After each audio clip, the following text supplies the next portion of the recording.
What up, world? This is Jake Tracy with Real Life Counseling in Northern Michigan.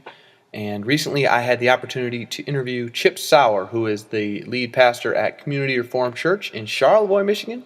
And we talked a little bit about emotional intelligence, which is a term that a lot of folks are not familiar with. And it has to do with anxiety and how we deal with anxiety. This is part 2 of 3 of our emotional intelligence interview. And again, thank you so much, Chip, for sharing your wisdom. And without further ado, let's jump back into it.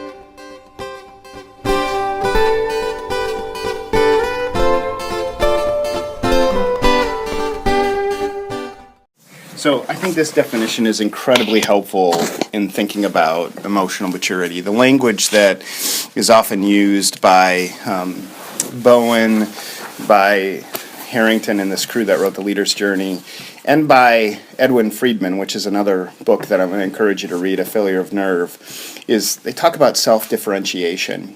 And self-differentiation, I think in many ways, is what I'm coming to understand is emotional maturity. But this is the definition of differentiation that The Leader's Journey proposes that has been significant for me in my understanding. Differentiation is the ability to remain connected in relationships to significant people in our lives and yet not have our reactions and behavior determined by them. I just think that's huge in regards to the... So let's say, Jake, you came into my office and you were mad about worship. You didn't like the songs that we were singing. And so you came to complain to me about worship. Mm-hmm. So you're anxious already coming in and expressing that to me. Well, you know, if I let the anxiety in that system impact me, my natural response is going to probably be conflict. Mm-hmm. I'm not going to pull away because you're sitting in my office, and I'm going to get defensive because I'm going to feel like you're attacking not just the music, but you're attacking me, you're attacking what we're doing, which isn't a healthy way to look at it, but in the midst of emotion, that's kind of what kicks in for me. And so I'm going to be a certain way with you. I'm going to be defensive, and as soon as those, you know, this is also so helpful for me. As my emotional processes go up, my thinking processes go down. Huh. Right? So my capacity to think clearly, to listen, to be who I want to be, are significantly diminished when my emotional processes are high. When I'm emotional, and especially the negative emotions, I don't have the capacity to think clearly. The way that I often heard it is anxiety makes us stupid. And it's true. It makes us stupid. Our minds are not able to kick in, and there's some value to that, right? So my daughter runs out into the road, right? I need to react. I need to run out there. I don't need to think, look, she's in the road. Oh, there's a car coming. This is dangerous. No, there's something very healthy about the way God's created us in certain circumstances. But those are moments of acute anxiety. What we talk about often is chronic anxiety, which is that anxiety that surfaces in the midst of just our normal lives that encourages us to not think clearly. And so you come in and you kind of say some hard words about worship. Well, as I get defensive, and you experience that, there's a disconnection that we feel, right? And so if we leave it like that, we're going to have a hard time seeing each other at church. Anytime we do, it's going to be like, yeah, he's the one who's grumpy about worship. He's the one who's defensive. I mean, there's just something that happens in that relationship. And isn't it so sad that sometimes is true within the church, that we have to avoid people within the church because there's been brokenness that's taken place? Well, this part of what's so helpful about this idea of differentiation is I be who I want to be with you, but it doesn't lead to the separation in our relationship. That we can have a conversation about worship, and we may not agree, but the relationship still remains just as important. Staying connected is so important that has to continue to be a priority. When my emotions drive the bus, I'm not thinking that at all. You're thinking, I'm hurt, I'm frustrated. I'm hurt, you're attacking me, I'm defensive, versus recognizing that emotional maturity, growing in my capacity to be the person that I think Jesus calls me to be, is I need to care about you, and the relationship matters, and being able to see it clearly that at the end of the day, all because you don't like the music here or whatever, shouldn't separate us in relationship with each other. But when we're emotionally immature, that's what it does. I mean, that just breaks relationship, or it keeps relationship at such a shallow, superficial, broken level that, that's just part of what I see. So, like I shared when I did my presentation, I just had numerous encounters with people where their experience with me was I was degrading, I was humiliating, I was condescending, I was all of these things that none of those, man, that's not who I want to be. But that's who I'd been in the midst of my emotional response, my anxious response to the circumstance. And so beginning to see, so what do I need to do, right? How do I grow? Right. And I think my perspective, especially looking at Scripture, looking at Jesus, was significantly impacted when I started to think about him and look at him as the most emotionally mature person that's ever walked this earth.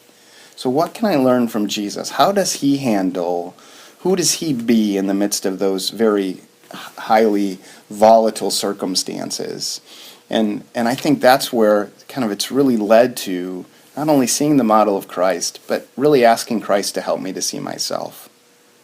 And really doing some of that work of, so I have a difficult conversation with my wife, being able to see what was going on in me that was leading to me being angry or frustrated. And then not only, sometimes what Elise and I do is we do a do-over. So it's, this conversation didn't go well, I didn't act the way that I wanted to act, I didn't say or listen in the way that I wanted to. Can we have that conversation again? Here's what I want to say. Here's what I thought I heard from you. So help me understand. Does that reflect what you were saying? Right? Where I'm not emotional. You're reflective. Yep. Yeah. So I think part of what has been helpful too is to recognize that we all need to recognize what tools are helpful for us in the midst of anxious circumstances. So when you come in my office and you're mad about worship, instead of letting my first response be defensiveness, even though that feeling might start to spur up in me, I'm not going to let that feeling drive my behavior. I'm going to think about who I want to be. And so maybe that simply means I take 3 deep breaths. Maybe it means I say, Jake, I care a lot about you.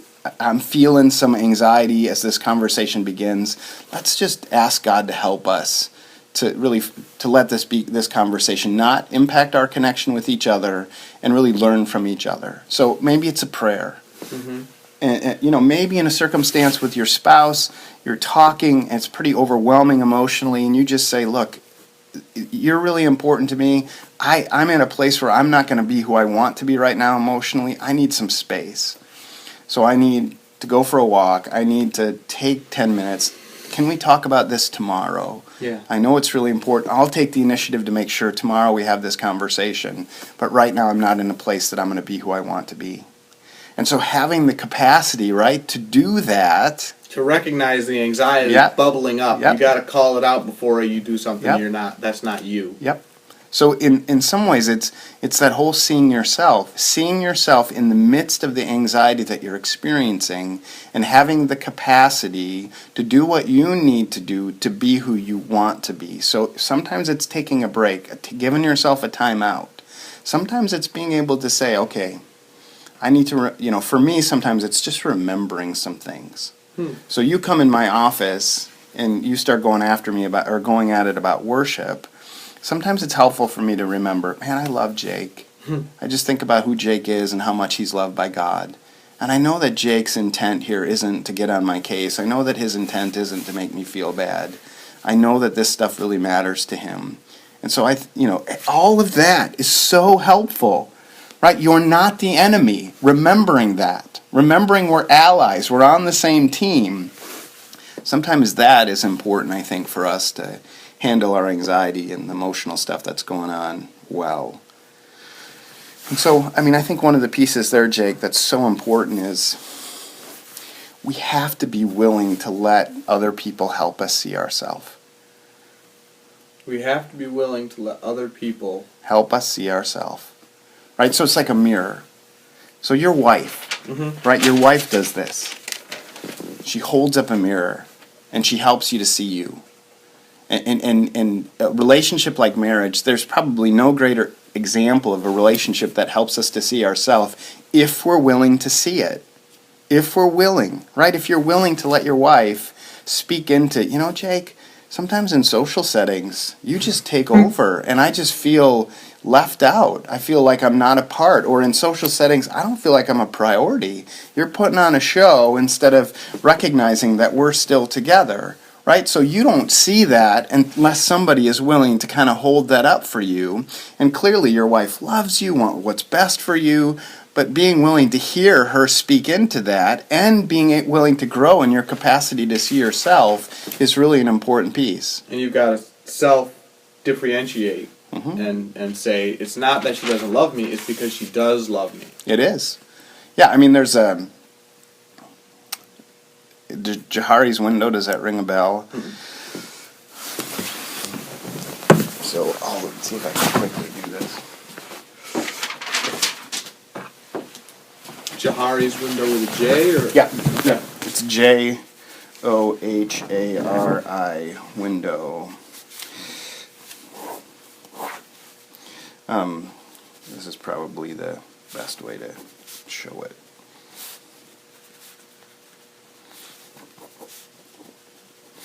So, there's things about me and that you know and I know. Right? My name's Chip. I work at Community Reformed Church. I have children. Those are things that you and I, that we both know about me. There's things about me that you don't know. You don't know my middle name. You don't know my high school experience. There's just things about me. You don't know some of the voices in my head. There's things about me that I know. I don't know if I want to. Right, Yeah. right, exactly. There's things about me that you know that I don't. And there's things about me that we both don't know. And this is kind of the, to get at that, this is the spirit of revelation where God helps us to see. And there's just a whole lot that I just don't know fully about myself that you don't know. There's still room for me to see. But this is the area that I'm talking about that's most important. It's one of the gifts that God gives us. Is relationships. He's created us to be in relationship, and part of the way that we grow is having people in our life that are willing to help us to see things about us that we can't see. I don't know this about me, but you do know this about me. Exactly. When one of my best friends calls me out and says, "Hey man, that really came off pretty arrogant. Yeah. And I know that you're great and I love you, but these people, they see that you just sound like a big jerk there." I'm like, "Oh, yeah, I didn't know that." And that's a real life example. Yeah. that happens, Right, but and it's so helpful, but it's so hard for us. It's so hard for us at times to be willing to give people the space and the grace to speak into our lives in this way. But it's so... It takes so much courage. Yeah, so, a good illustration of this for me is when... So, my kids want my attention. As my son gets older, that's less and less, but my daughter, it's nonstop. So I just remember clearly a conversation that we had about, he was asking me to play with him. I said in a few minutes. Well, a few minutes became a lot of minutes. A lot of minutes became I didn't play with him. And I asked him the question one time in a moment of wisdom where I said, "John, what's it like for you when I tell you I'm going to do something and I don't do it?" And he said, "It makes me feel like, Dad, you don't want to play with me at all." That's not who I want to be. That's not what I want to communicate to my son. But his willingness to say that to me helped me to see some of the impact that I can have in his life and some of the ways that I can communicate to him that if he wasn't willing to say it, I wouldn't have seen it as clearly as I needed to see it. That's something that he knows, but you don't know. I don't know the impact it's having on him. Yeah. So he's telling me the truth, and that just helps me to recognize that's not the dad that I want to be. So, it's like relationships that matter the most to you, Jake. Relationships that have had the most impact on you have been people that have been willing to do this in your life, and you've invited it. It may not always have come welcomed And it may not always have been, I love this. This is the best time of my life. But you know that they love you, and you know that this is part of your growth. Well, this is part of the growth for us in terms of emotional maturity is our willingness to see ourselves. And relationships are such a key component of us being able to see ourselves and being able to invite people to speak into our life, to give us feedback, to help us to see maybe what we don't see. And marriage for me, my kids for me, people in the church, even some of the most difficult people and difficult conversations, there's always some space for me if I'm in the right place to see myself a little bit more clearly, if I'm open to that. And that's where the Johari's window I think is really helpful, is just reminding me of that this is a key area for my growth, to really invite people to speak into my life. And so often we don't want that because it's hard, because it creates anxiety. Don't tell me my flaws. Don't tell me the things I need. Even if I trust you and love you, I don't want to hear it. Yep. Right, and I think it just, part of, for me, I have a little rock on my desk that says encouragement, and it's the constant reminder for me of just how important. If I'm going to speak into your life in a way that I think is going to be most helpful, it's going to include encouragement, not just criticism, but it's also going to include being willing to be honest about what I see. And I think really, with a relational foundation, I think people are really more open to that than we think. And I think in some ways we crave it. We crave people really helping us to see ourselves and loving us for who we are. The fact that your friend's willing to say you're kind of arrogant, but in your head he loves you, that what he's saying to you is actually an expression of love and helps you to feel more loved, maybe over some time as you kind of get over the shock value, but you recognize this is what love does. Love tells the truth because love wants to help you grow. That's gold. That's good stuff, man. Yeah, I think so too. I think it's incredibly important. I'm terrible at it. Yeah. I'm about the least emotionally intelligent person I know. I'm just put the walls up. I get into the fight. I disconnect. I do all the things that you're not supposed to do, and I don't want to hear about me from other people I love. And that's a hard thing. But I think the first step is recognizing it. The first step is to see that. Yeah. I get anxious in these situations, and people can talk into my life, and that's okay. Yeah. Yeah, and I think being able to see the way that anxiety impacts you, see the impact it has. So you continue down the path of being defensive, not letting people speak into your life. What's the outcome of that? What will the impact be on you? What will the impact be on your wife and on your relationships with other people? I mean, what's the default future if you aren't willing to do this work? If you stay being the way that you are, what's that going to mean for your wife and for the significant people in your life? What's that going to mean for your ministry and its impact? What's that going to mean for relationships with the kids that matter so much to you? I mean, I think if you're willing to do some of that work, that's just part of how we get clear about that's not who I want to be. And because that's not who I want to be, what do I need to do now to help move towards a future that's much more of who I want to be? I want to be somebody that people feel heard. I want people to feel like they can tell me the truth and experience love and grace, and that I can accept what they say even though it's hard for them. I want to be a person that's always growing and open to the ways that God wants to help me grow through the people he brings into my life. I want to let them be honest. Right. I want to be a person who's not defensive, because defensiveness is almost always attached to insecurity. Defensiveness is almost always attached to me not feeling at peace with who I am or what I think. And getting clarity about that if I don't grow, if I don't change, then this is what my future is going to look like. And this is the impact it's going to have on the people that I say I love. So I think that's helpful big time in regards to motivating me to do the hard work. And it's hard work. I mean, I just think what we're talking about now, maybe from a theoretical, informational perspective, all makes sense. Yeah. But this is some of the hardest work we do in our life. And it's so intimate. It's so personal. Yep. So the other piece that I think is so important in this conversation to me is getting at, Jesus says in Matthew 22 that the great commandment conversation, summing up everything that he said, what really matters? Well, what really matters is you love God, you love the people in your life. But then there's this interesting phrase that I just don't think gets much play in the church, but it ought to get a lot more play. You need to love your neighbor as you love yourself. And I think the love yourself piece is something we miss, and it's part of why there's such a lack of emotional maturity at times.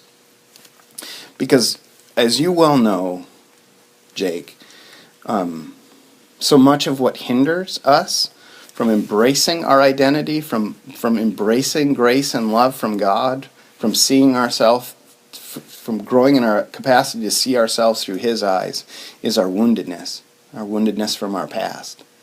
And we've all been wounded. We've all experienced things that as a child impacted us and now hinder our capacity to embrace the true identity that we have. So for me, my story is the story of I made a decision early on that was not conscious as a kid. I didn't decide to do this in my brain, but I decided to do it in the subconscious of my life. And it basically was, I believe that your affirmation determines my value, that I have to perform in order to experience love. And so I've spent my life from a kid early on feeling like the way that I experience love and affirmation is through my performance. So I've got to be good at everything. I can't make mistakes. I can't disappoint anybody. I can't let anybody down, because that then questions whether or not I have value. If I do well and you say, good job, if I preach a good sermon and I get, man, that was phenomenal, right? So if I go and visit somebody at the hospital and I'm so thankful you're here, I mean, just so appreciate the way that you care about me, that determines my value. Well, everybody's got a story, and their stories all entail some level of woundedness. And out of that woundedness, we have made decisions, again, not conscious, because most of this happened as a kid, that we decided we need to live this way, we need to be this way in order to be safe, in order to avoid further hurt. And so we then operate under what theologians since the beginning of church history have called the false self. Right? Who you feel like you need to be to avoid getting hurt, to find affirmation, to feel accepted. I mean, you and I choose a way of being that over the course of our life kind of gets to become... So, one of the classic stories I hear is, I got hurt early on by somebody in my authority. I'm not trusting anyone ever again. I am not opening myself up to that ever again. And there's a default future with that, right? There's a story that's going to be told about how much they're going to miss out on if they don't open themselves up to a trusting relationship any longer. Right? Or some of the kids you work with have had parents or authority figures say, you're not worth anything. You're never going to amount to anything, right? And that message they've embraced that message, and that now determines a core part of who they believe that they are. I shouldn't expect ever to exceed. I shouldn't expect much success in my life because I'm not, compared to others, I'm not going to amount to anything, because they've embraced that message. So the language that I think is helpful for me in that is voices. We have voices in our head. Okay. Right? So, yeah. It's where, like, the Screw Tape Letters, if you've read that by C.S. Lewis, is really helpful to see how the enemy encourages voices. And I mean, I think what's floored me in the last 5 years is we've been really doing discipleship around here. We've found kind of a way of doing that I think is it actually works. I mean, it's leading to people being transformed. But one of the things that at the core of that experience has been is it's helped surface what are the voices in your head that have the most influence and power over you. And it's very clear to me that most of the folks that that I'm interacting with, the voices that have the most power and influence are not God's. They're the voices of shame. They're the voices of fear. They're the voices of hopelessness. And those voices are driven by that false self. Those voices are it's amazing the influence and power that they have. And the work that it takes to kind of begin to once again hear God's voice. Because I think emotional maturity really starts with our growing capacity to see ourselves through God's eyes and to love ourselves. And to shut down those voices one at a time and to flip the script and just say, okay, what is God seeing? What's true? The truth about me? Yeah. Right. So if I believe a voice that's not God's and that has more influence over my life than His, I am living in disobedience because I'm believing a lie. I'm believing that something that's not true about me. So you take it to the Genesis 2, Genesis 3 transition. So the final verse of Genesis 2 is, and they were naked and not ashamed. And it's such a picture of God's design for us. Right? Not naked as we don't have clothes on, but naked as in, I am fully me. I am fully me. And I feel connected with the God that created me and connected with the person I'm with. That's what God intends, right? We're created relationally, and what we experience in terms of what life is meant to be for us is deep connection with the God that created us and the people in our life. And Adam and Eve, they stand there representing that truth, naked and not ashamed. Well, their disobedience, right? You just watch what then takes place. Shame enters the world. And shame becomes, I think, one of the most powerful influences in our lives today. It's why Brene Brown stuff is so critically important in the conversation today. The church needs to hear what Brene Brown is saying, because she is able to express, I think, what is so fundamentally true about the power of the voice of shame and the impact of shame in our lives and keeping us from the life that God has for us. But look at what happens with Adam and Eve. When they disobey, the immediate result is they need to hide and pretend. Mm-hmm. Right? Fake it. Right. They no longer believe that if they stand there as they are, that they will be loved and accepted. They have to put fig leaves on in order to be loved and accepted. You have to play the game. You have to embrace the false self. You have to put on the masks. And I think at its core, one of the fundamental things that's taken place that the voice of sin says, and all of us wrestle with this, is the voice of sin says, look, Jake, if people really knew you, they wouldn't love you. Mm-hmm. If they really knew the truth, all the skeletons in your closet, all that stuff that you think about, all that stuff that's been done to you or that you've done, if they really knew, they would run as far from you as they possibly could. And that's a lie. I mean, just think about how many times that you've been, maybe you've had it in your own experience or sat with kids where you made a decision or they made a decision to be incredibly vulnerable and they told you the truth. My dad sexually abuses me. I have addiction to pornography. Whatever it is, they were incredibly vulnerable. In that moment, what makes them feel so vulnerable is because they're afraid that rejection's going to come. But yet they recognize that this is something that is really hindering them in their life, so they're willing to surface it.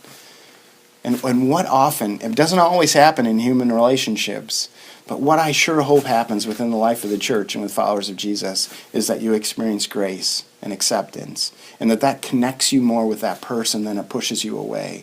The voice of shame screams in those moments that we consider being vulnerable. Don't do it, don't do it. You're going to be rejected. They're going to look down on you. You're going to be less than. You're going to always have this badge on you that they're going to kind of see you in a certain way.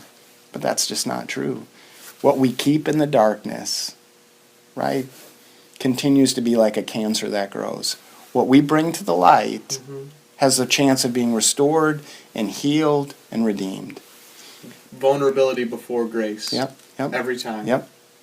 And so, I mean, that's just so important in this conversation of how we learn to love ourselves, that we recognize hearing it on Sunday mornings is helpful. It's a good reminder, but we need to experience it in our life. And the reality is, yeah, we experience God, but so often we experience God through people.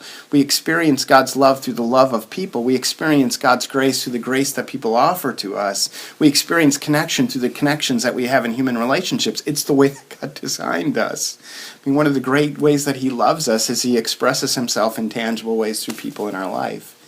And so, you just cannot grow without growing in your capacity to love yourself and to really see yourself through God's eyes, right? So self-compassion, self-kindness versus condemnation versus judgment versus self-loathing that's so prevalent within the life of the church and the way that people see themselves. Again, it goes back to those voices. Which voices have the most power and influence in your life? And I'm just, based on my experience, both personally and with others, and we wonder why people have such a hard time in their quiet time at times, or why it's so hard to be in solitude.